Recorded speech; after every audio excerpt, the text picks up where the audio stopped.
Assalamu alaikum.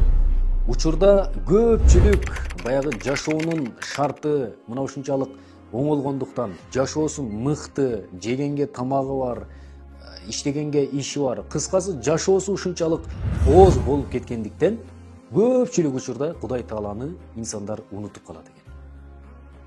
Эмне себептен десе, ал баягы жаратуучусун унутуп, өзүнүн чыныгы ким экенин унутуп калат.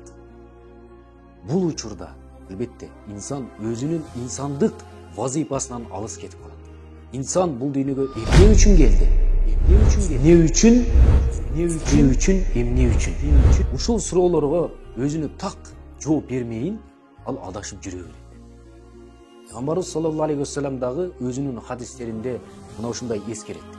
Бардыгы эле инсан баягы Аллах, Кудай дебей калган учурда ар бир эле инсан, ал мусулман болсун, христиан болсун, бүт бардыгы, дин карманбасын, бүт бардыгы бир кемеге чогула турган болсо, ар бири өзүнчө бири тиричилигин кылып кете берет.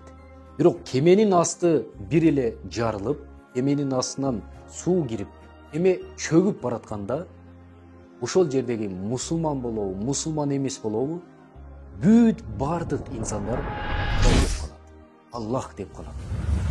Эмне себептен?